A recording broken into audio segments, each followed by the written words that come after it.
You are listening to the Horse Radio Network, part of the Equine Network family. This is episode 174 of the Healthy Critters Radio on the Horse Radio Network. Healthy Critters Radio is brought to you by BioStar US.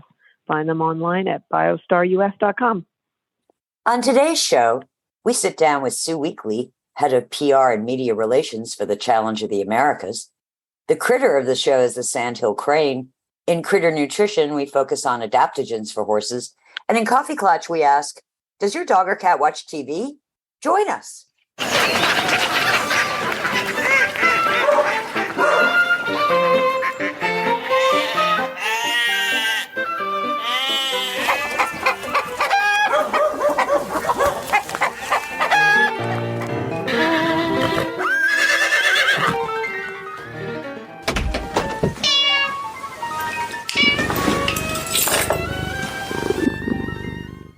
I'm Tigger. I'm Patty. And this is Coach Jen. Thanks for joining us. This is Healthy Critters Radio, where currently once a month we get together and geek out on all things healthy and critter. That can be the global view of healthy. That can be the psychological view of healthy. It can be the physical view of healthy, but all things healthy and critter. I love that today's critter is the Sandhill Crane because I live in Florida and they're the niftiest looking beasts. So they are so cool. Yeah, they're cool. Yep. And speaking of cool looking things, I was surfing around the Challenge of the Americas website earlier, and they have a picture on there of one of, I'm guessing it was one of last year's teams. No, it was way before that, many years before that. And they're all decked out in these amazing Pepto-Bismol pink brushing boots. And that got me to thinking, there are lots and lots of equestrians all over the country, for that matter, all over the world, who do different types of demonstrations and things to benefit various charities around the world. And oftentimes costumes of all sorts are required for this. So I thought I'd quiz you guys, because you guys work with the Challenge of the Americas and lots of other things, your most fun, interesting, or secret sources for costume things for these sorts of demonstrations. Well, for the riders, it's Amazon. Oh, yeah? Yeah. They have just the best costume selection. Mm-hmm. And even if you can't find what you're looking for, it can lead you in a Google search to other websites that may have more of exactly the character or the theme that you're looking for. But I generally start with Amazon. There you go. Now, for things that you might be putting on the horse, do you find that you have to improvise or DIY a lot of times? Or are you able to find things through more traditional means, do you think? Taqueria in Wellington is a really good place to get, some of the basics. Mm-hmm. A lot of times, when you do global at night, which is where COTA is done, the horses are not used to that atmosphere. And so we need bonnets and earplugs for some of them that are really sound sensitive. So we'll get the bonnets from Taqueria. I personally don't like pink is the color for the Challenge of the Americas because it's a benefit for breast cancer research. Play for pink. I'm not big on pink wraps. You will never find my team in pink brush boots, but Taqueria is a good place to find that. Also, Dover saddlery and that place up in New Hampshire. Ugh. Oh, Snyder? No. No. Oh. Well, sorry. Old age setting in. They used to be a really big group. Pelham Saddlery? What? Is it Pelham Saddlery? No. It'll come to me later in the show. Yeah. And she'll randomly just blurt it out. She'll just blurt it out. And that's pretty fine. much. It's why we love you. when it comes to glitter, there are lots of places if you want to glitterize your horse. Mm-hmm. I have several riders that are really good at this, like what you spray on the coat in order to apply the glitter, what you do for the hooves. And all you need to do is just do a Google search for glitter for horses, and there's a ton. Oh, that's funny. I think every horse should have the opportunity to wear glitter at least once in its life. Yeah, I don't agree with that. I'm not big on glitter, especially when the riders complain afterwards that the glitter is stuck to their saddles and it's there for an incredibly long time, no matter how much they clean it. It's the high price you pay. Yes, but there are times when glitter can enhance it, but to me, the glitter it wouldn't have made sense last year where we did Hamilton to have the horses glitter. You know, that just didn't work with the theme. It's okay. And you know, every horse should have the opportunity to wear glitter, even if it's just for their birthday. Every horse should have that opportunity. Yes. Equal opportunity for all ponies to be sparkly for one day in their life. I think all ponies should be sparkly. Not so sure about the horses. I don't know. Nigel is 16 and a half hands, and he wants just as much to have glitter as little itty bitty Scooter does. Really? Oh, yes. He wants very much to have some glitter. He would look good with glitter in his tail. I think he would. Yeah. I think what I want to do, I want to get a paintball gun, and I want paintballs that have glitter inside so I can just shoot them and splat them on him. I think he would look awesome in that way. Just completely. Yeah. Yeah. Just tie-dye glitter. I think he'd be awesome in tie-dye glitter. Oh my God. Well, we have Sue Weekly from the Challenge of the Americas on tonight, which is really great because she's going to give us the other ends of this incredible charitable event that happens every year in Wellington. It's probably the biggest event on the dressage side of the whole season. So let's get Sue on and talk to her. Okay. So we're here tonight with Sue Weekly, who is the head of PR and media relations for the Challenge of the Americas, that we know in the acronym COTA or COTA. Welcome, Sue. Thank you. I'm so happy to be here. So the Challenge of the Americas, for those who don't know, is a very big fundraising effort, a coordination of the dressage community and to some degree the jumper community to raise money for breast cancer research. And it has been one of the greatest endeavors since I got involved. I'd watched it for years as a spectator, but to be actually involved as a choreographer, it's just been one of the best experiences ever. Sue, how did you get involved with COTA? Well, when I was working for a PR agency here in Wellington, COTA was one of their clients. So I was assigned to this client because I was the dressage person on the staff. So I became involved and I loved it. And I also have a connection to breast cancer. My sister-in-law died from breast cancer and my paternal aunt died from breast cancer. So it's really important to me. Mm-hmm. But also, I think it is the coolest event in Wellington during the winter season. What are your responsibilities in PR and media relations? That's a pretty big job. Well, it's pretty much whatever the organizer Mary makes me do.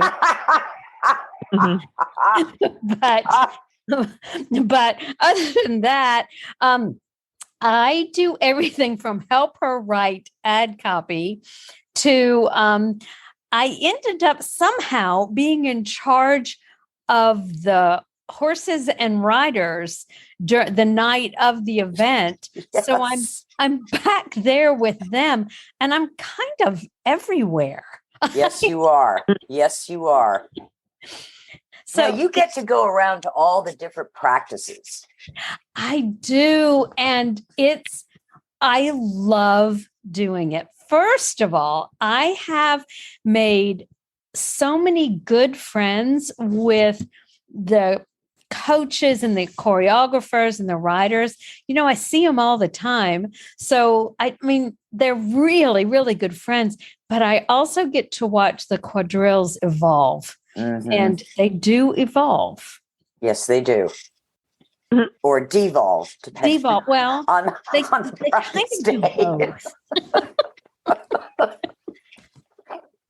Because I'm going to point out, if you don't already, that riding a Grand Prix quadrille is way more difficult than riding a Grand Prix freestyle.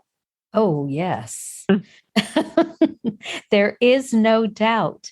And one of the things that I love seeing is every year the choreographers get these grand ideas of what the riders can do. And then when it comes down to doing the pattern, they all go, we can't turn that in that tight of a circle. Or it's always so funny to see the choreographers go, oops. But everyone, including Tigger, does that. So yes. It's, what looks good in your head doesn't necessarily translate in the ring. No. And we should point out, Sue, that what the patterns are and the music and costumes is a secret. Oh, it's a huge secret. And I always have people wanting me to tell, and I don't tell. That's against the rules. I don't. They're always going, what's their, what is their, what kind of music? I don't know. I just say I don't know. I don't know what they're doing. They're a mess. That's what I would say. I don't know. I mean, I see them doing pirouettes and stuff, but I don't know what they're doing. And another one of my favorite things to do is to see how each team has what I call their money move. And they do something that is so difficult or looks so spectacular that I go, ooh, the judges are going to like that one. Maybe.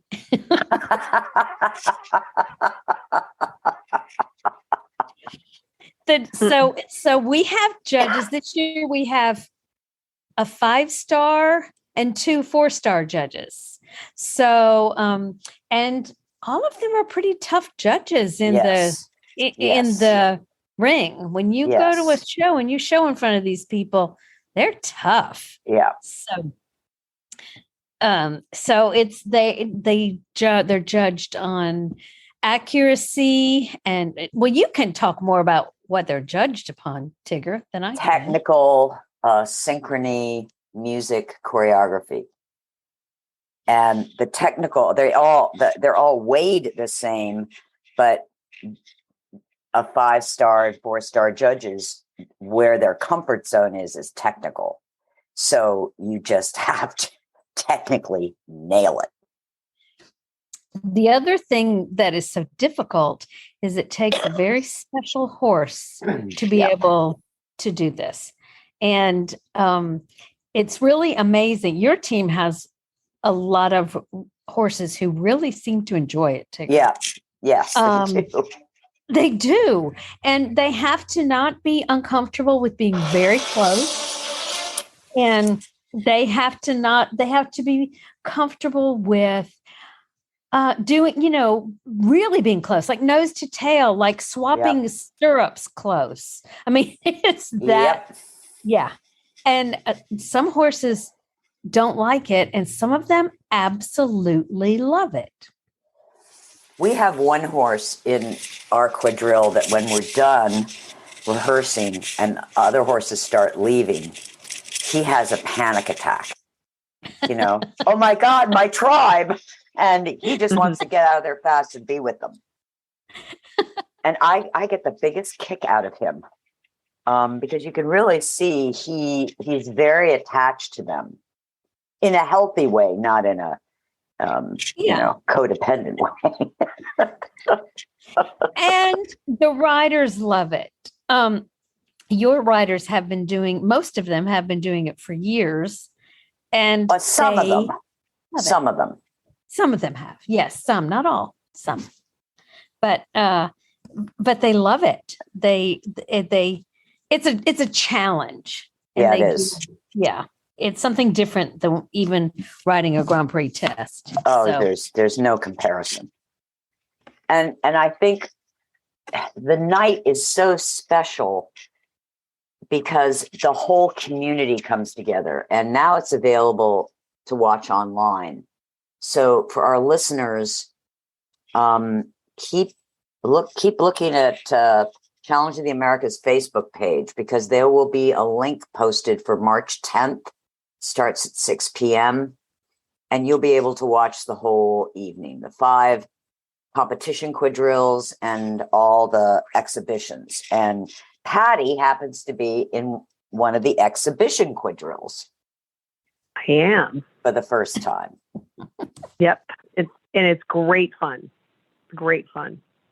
Their rehearsals I want to record as reality TV. It's the funniest. It's bumper cars and the Kardashians all rolled into one. It's either therapy or it makes you go to therapy.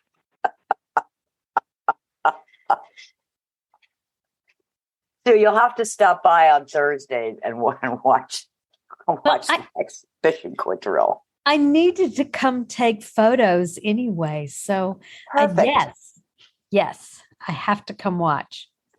I'm going to mention that last year we raised the most amount of money in that evening that we ever have, which was over $300,000 for breast cancer research, which is a phenomenal number that we want to increase this year. And the cool part about the online live stream is that you can contribute when it's going live. So if you're watching it and you see a team you really like, you can click the donate button and vote for that team with dollars that will go to furthering breast cancer research. That's awesome. It's awesome. And Tigger's team won last year. Yes, we did. You did. And Tigger, you have to tell the story. Their theme was Hamilton. And you have to tell the story about what happened when you posted a bit of it onto Facebook. Oh, my God.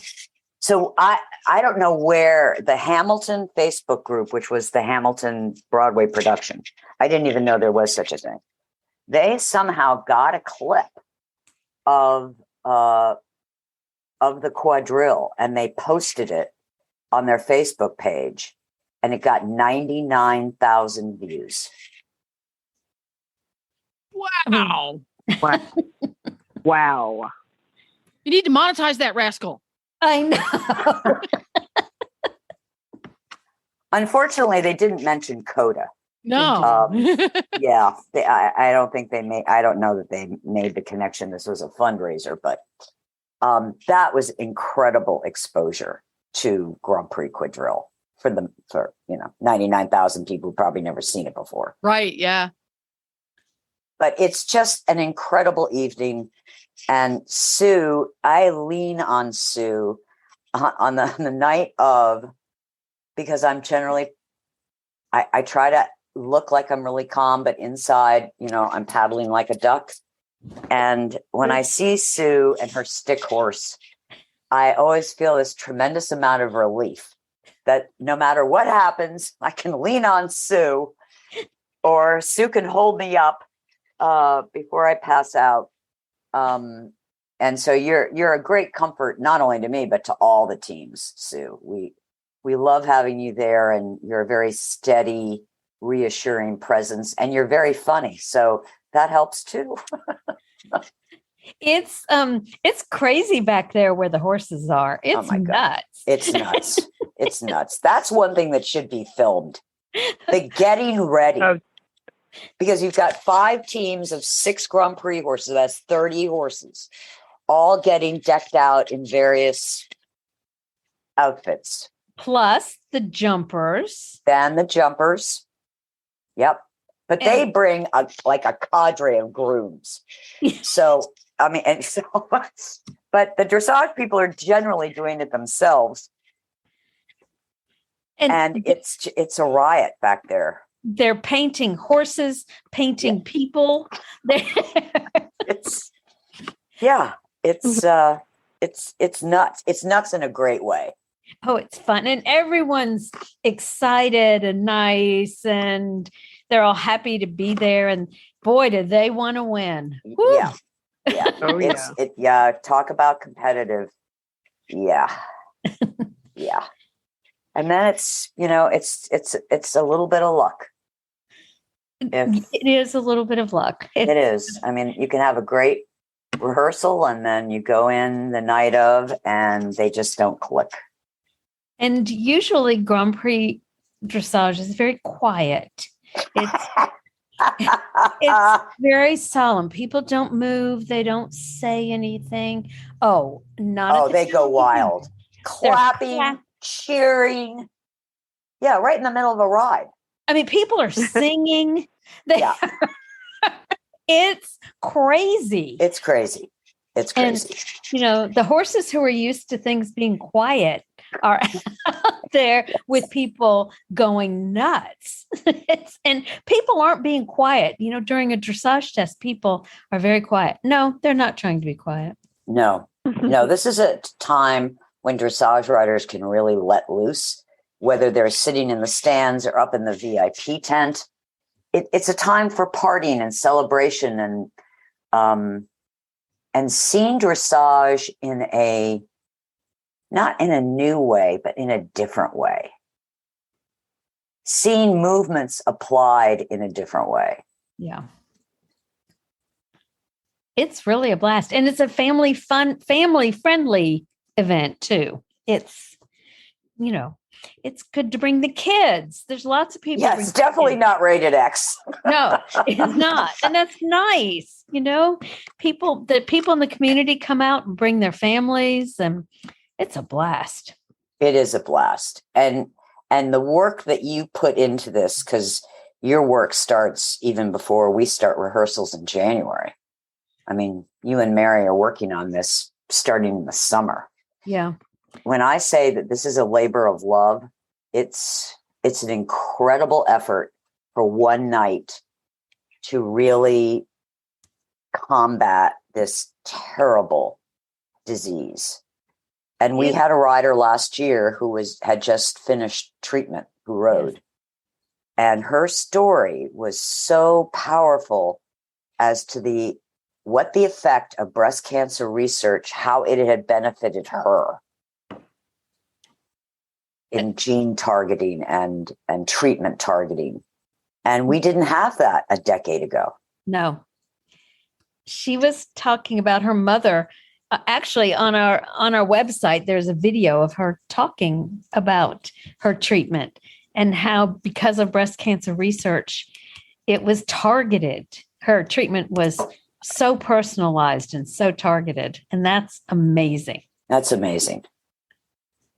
So mark your Remind everybody calendars. where they could find tickets and how to watch it, how to view it, how to contribute.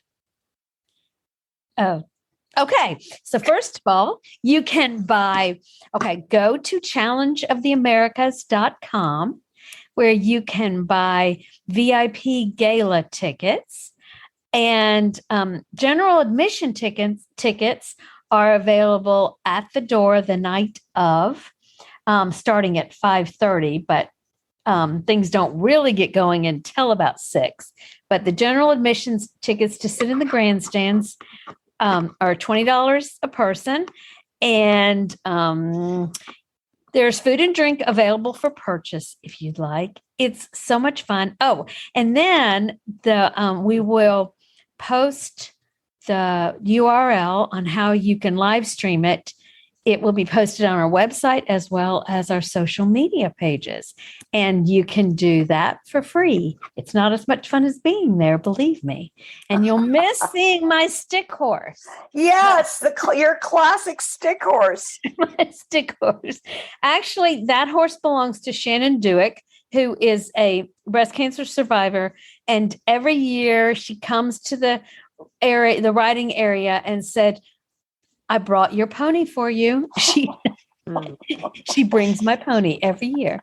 So Well, that pony was the inspiration for Patty and my stick horse quadrille, which will be debuting at CODA. Patty, I didn't know you were part of that quadrille. Man, I've got to come take pictures and video that. Oh, that quadrille group is hysterical. Well, it's pretty fun. It's pretty funny. I'll tell you, I look forward to doing it. At the end of a long day, the last thing that you think of wanting to do is put a horse in the trailer and be somewhere at 4:30. But I have to tell you, it has just been, well, we've got a great group of people. So, yeah. It's just good camaraderie and and doing it for the first time. It's been a lot of fun. And that fun will carry over in performance. That's the thing. That's what we're when the hoping. quadrille is having fun, the audience has fun. And it's very obvious the quadrille is having fun. They're doing stuff like one-handed pirouettes and they're just showing off like, yes, it's a blast. it is a blast. I can't wait. It's the best night in Wellington. It truly is. It's so much fun.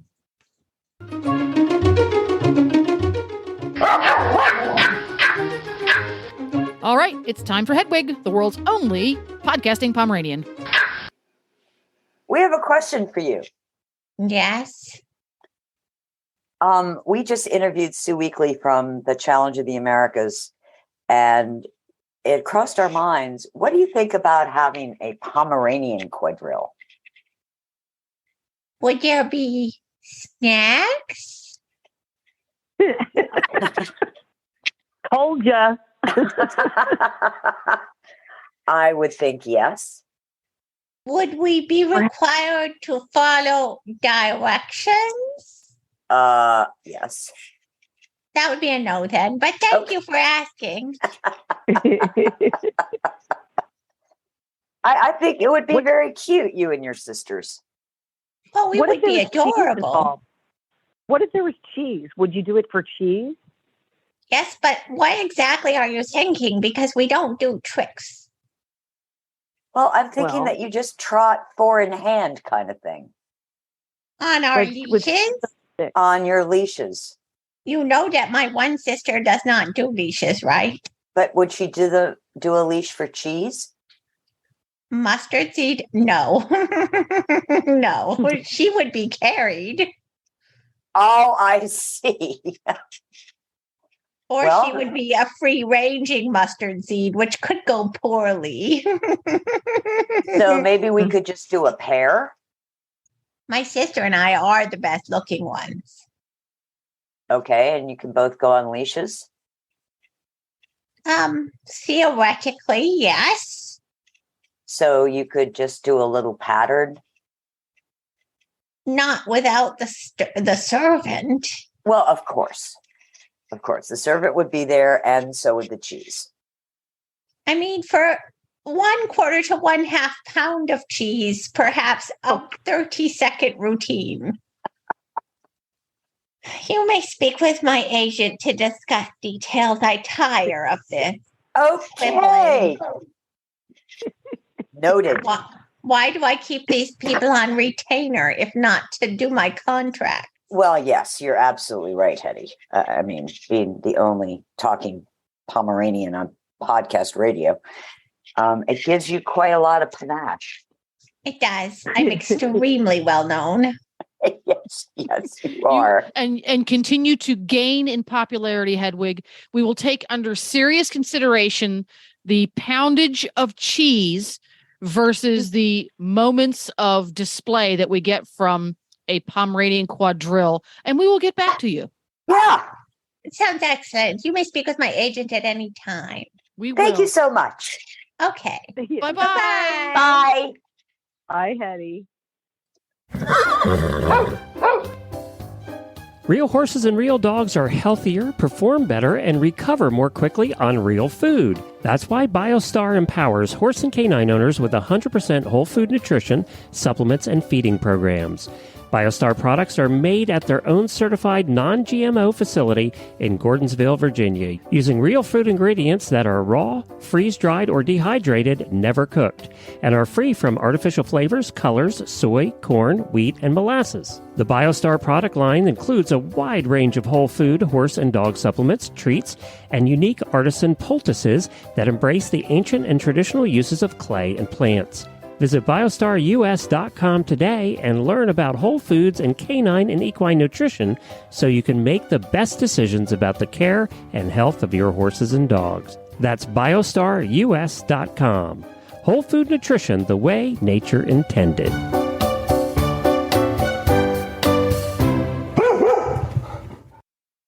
So I have chosen for Critter of the Show to do Sandhill Crane because last weekend we had a mating pair of Sandhill Cranes show up in our front yard and by our house. And the way the barn's set up is the house kind of is off to the side of this huge indoor arena.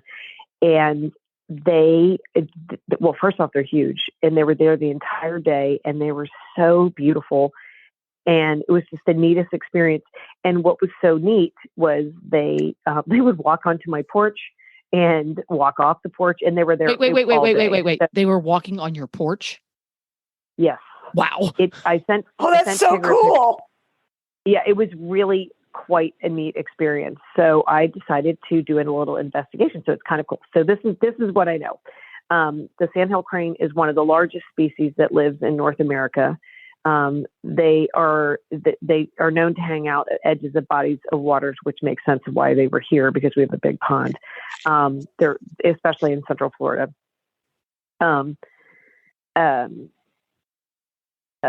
Adults have this beautiful plumage that tends to get worn when they're between migratory patterns when they're starting to migrate and also breeding. But the males can weigh up to 10 pounds and the females can weigh up to 8. They have a beautiful red forehead with white cheeks and a long, dark pointed bill. Both sexes look very similar. Obviously, the male's a little bit bigger. And the average height of these birds is anywhere from almost right under 3 feet up to a whopping 4 foot. I think the ones that were in our yard were probably pretty close to 4 feet. They give out a very loud trumpeting sound, which is just beautiful. They can be heard a long distance, especially in mating pairs of cranes. They engage in like a unison. This is kind of what we saw on the front lawn, which was so cool. They kind of like engage in this unison walking pattern. And they also call each other and they stand very close, and they do a synchronized complex duet where the male and the female will talk back and forth. It was just like literally, it was really quite incredible. They have a wingspan, typically right around like 5.5 feet, but sometimes up to 7 feet, making their very skilled, like soaring bird, kind of similar to hawks and eagles. And they use like thermals to obtain lift so they can stay in flight for hours, only occasionally flapping their wings, obviously expending less energy.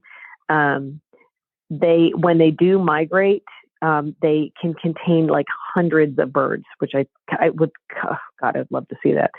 The neat thing is I'm telling you all this, I never saw them fly in and I never saw them leave.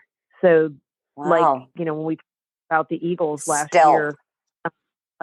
Very stealthy. Like we never saw them leave. Like we just at one point we're like, oh man, they're gone. That's so disappointing. So super cool fact. Sandhill cranes are one of the longest have one of the longest fossil histories of any existing bird. They have actually found fossils in Nebraska of the Sandhill Crane, or like a very close ancestor, which I thought was kind of cool. So basically saying that they've been around. They're like one of the longest cranes to be on Earth, which I thought was kind of cool. They're very social. That, they were a dinosaur. Well, and if you look at them, it makes sense. The way they walk. Yeah. Sort of T-Rex. I wish I could have seen them fly, because I think that would have been amazing. But anyway, they are very social. They generally live in pairs or family groups. When they often congregate as groups in migratory sites, like whether it's here, or they tend to go more south, but they can be up to like the thousands. Which, can you imagine seeing thousands of them together? That would be spectacular. Oh, it'd be one of those amazing bucket list things. They're mainly herbivores. They eat various types of food depending on availability. So, here I'm sure they were looking for, different types of seeds and, bugs on the ground that were here. But it's interesting. So they apparently seek out corn or cottonseed because it's when they are migrating, that gives them a lot of nutrients for the journey. So I thought that was kind of an interesting fact. As far as rearing their young, they generally have about one brood per year. Both of the parents build the nest, which is kind of cute. And they used obviously different plant material and stuff from the area. And it's usually generally near marshy areas. And where this barn is, we're right near the preserve. So it makes a lot of sense that we would have seen them. Both the parents incubate the eggs for about 30 days. The chicks are completely covered in down in fluff, and when they hatch, and their eyes are open. And this is bizarre. They're able to leave the nest within 1 day. I was like, wow. I kept looking at that. It does not make any sense to me. But they both parents will brood the chicks up for about 3 weeks after hatching them. They feed them intensely for the first few weeks, and then as they gradually get more independent, around 9 to 10 months, they're basically on their own, which is it's just amazing. But it's interesting. The bird, I think the cranes that we see here in South Florida, and I wasn't able to find this out for a fact, but I don't think they obviously migrate any more south. Maybe some of them do, but when they do migrate, they tend to only have like one brood per year. But if they stay in one area, they tend to have two. So, I don't know. It was just sort of a really cool experience. It was actually during a Stefan Peters clinic. So we were having great riding and got to see all this wonderful wildlife, but they just walked around in unison. I should have gotten a video of it. It was just amazing. Most amazing thing. Have either of you ever seen them in person? Yes. You have? Okay. Yes. It's pretty remarkable. So it was a wonderful experience, and I was so glad to learn about it. And their head, the front of their head, they're this bright red, the feathers. It was really quite fascinating. I don't know, Tigger, if you could see from that picture I sent you how tall they were. Oh yeah. They're big birds. It's really cool. Jennifer, have you ever seen them in Florida? I have. We get to see them. Oddly enough, we see them along the interstates or along the turnpikes, because they're like, if we're going up towards Payne's Prairie or going south and we get to some really, really, really big marsh areas, we do get to see them. And I agree. They have that dinosaurish feel to them. You can tell that that's a really ancient species. Yeah. Yeah. Exactly. Yeah. Like, that's why I thought it was so cool. But like they found one of the oldest fossils in Nebraska. I mean, I was like, okay. Yeah, but that's Nebraska? big dino country. Wow. Yeah. Okay. Oh, I didn't realize that. Okay, oh yeah, Montana, Nebraska, lots of dinos up there. Yeah. So anyway, if you get the opportunity to see them, if you're in Florida, it is absolutely worth looking them out.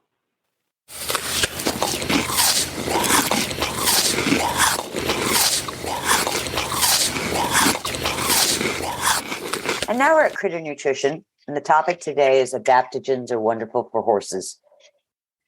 Adaptogens are specific plants and fungi that help the body manage stress. Adaptogens can support the regulation of the glandular, endocrine, and circulatory systems.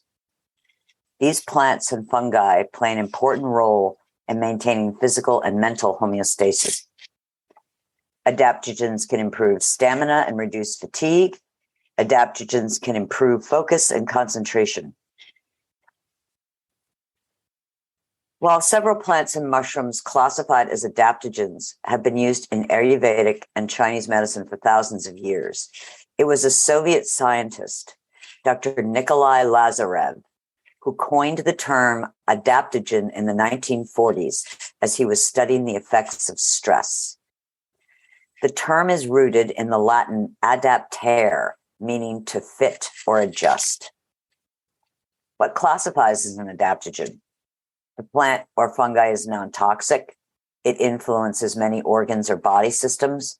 It helps modulate system function and maintain homeostasis. Some examples of adaptogens are holy basil, ashwagandha, amalaki, the mushrooms reishi, chaga, cordyceps, and lion mane, the Siberian ginseng, panax ginseng.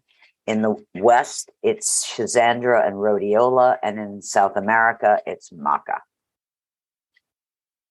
I first became acquainted with adaptogens in the 1980s when I tried a ginseng extract liquid imported from China. It was one of the most revolting substances I had ever tasted, but once down the gullet, I felt an amazing shift in energy and focus. When I began learning about Ayurveda a decade later, a small company in India had just released their patented ashwagandha extract powder. Like other adaptogens, it was bitter, but I felt the effects quickly. A calming, centering feeling, not sleepy or too relaxed. I remember thinking, this stuff is amazing. BioStar is the first equine supplement to introduce a patented ashwagandha extract to the equine community in 2008 in a product called Equilibrium, a product we still sell today. BioStar uses adaptogens in many of our formulas because of their supportive balancing qualities on multiple body systems. Certain adaptogens can reduce cortisol. Some adaptogens provide stamina, reduce fatigue. Other adaptogens can improve mental focus and provide neuroprotection. All adaptogens exert support for the glandular, circulatory, and endocrine systems, making these specific plants and fungi truly whole body balancers. When your horse can benefit from adaptogens, horses recovering from layup or injury, horses that compete, horses in hard work, horses dealing with insulin resistance and Cushing's, horses with a history of ulcers, horses needing mental focus, mares with hormonal issues, horses that need energy and stamina and recovery support, horses that get tense and tight when competing. One of the important aspects of the plants and fungi adaptogens is that they do no harm. They can be given alongside other medicines. They can be used in combination with other adaptogens. They are non-toxic to the body system. Sources of adaptogens. Adaptogen plants and fungi are available as whole plant powdered roots, leaves, and berries. Fungi are available as whole powdered mushrooms. Both plants and fungi are also available as extracts. Whole plant powders or extracts, which to choose? Whole plant powders are not standardized, making it difficult to assess quality and potency without a lab assay. This makes it challenging for consumers who are relying on product labels to give some sense of quality. Using a whole plant powder requires a larger amount than an extract. Extracts are standardized based on the phytochemical compounds of each plant or mushroom. Extracts can be in liquids or powders. Commonly, alcohol or glycerin or apple cider vinegar and water are used for extractions. Some companies use solvents such as hexane or chloroform, ether, or acetone. These specific solvents are not approved for organic extracts. A relative newcomer to extracts is CO2 extraction. Used heavily in the hemp and medical cannabis industries, CO2 extraction provides protection for the heat-sensitive components in plants and a longer shelf life. but CO2 extracts are costly. Supplement labels do not require labeling of the solvents used in extraction. Dried powdered extracts are by far the most potent plant and fungi preparation, stronger even than liquid extracts. Tips on using adaptogens. Adaptogens are wonderful support for horses working with the body, not against it. Extracts, powder, or liquid are more powerful than the whole powdered plants or fungi. Dosage matters with adaptogens. Whole plant powders require a higher dosage than extracts. Ashwagandha is not show safe with USEF. It is still show safe FEI. A good alternative to ashwagandha is holy basil. Sources of adaptogens matter. Never hesitate to ask a supplement company for more information on sourcing and extraction methods of adaptogens used in a formula. Adaptogens are safe and reliable, given in the right dosage, provide tremendous benefits to horses. And adaptogens work equally well for humans.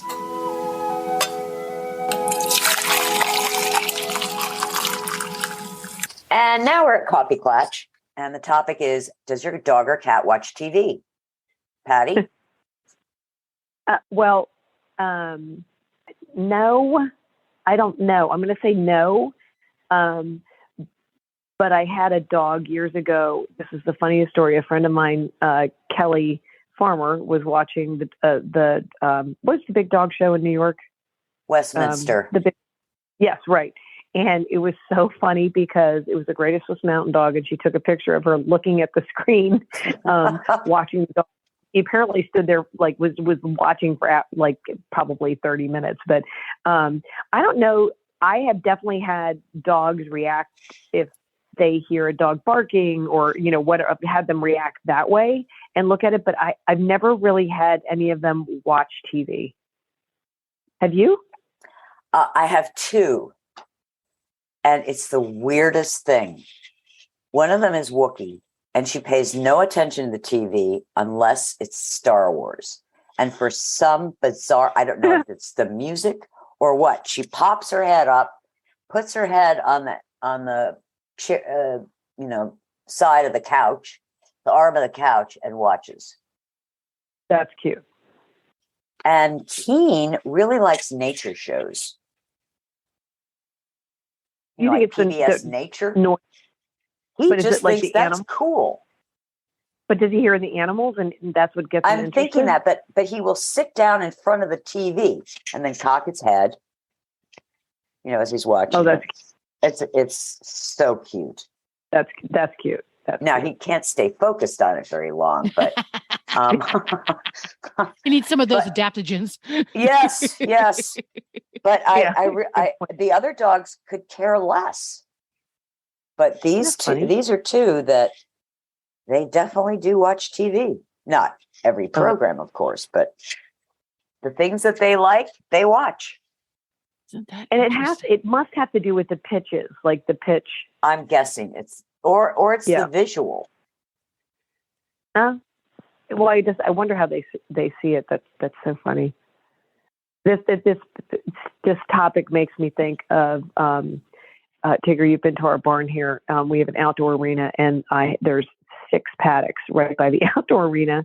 And my horse Hal, who never misses anything, if you are in the outdoor arena, he walks over to the edge of his.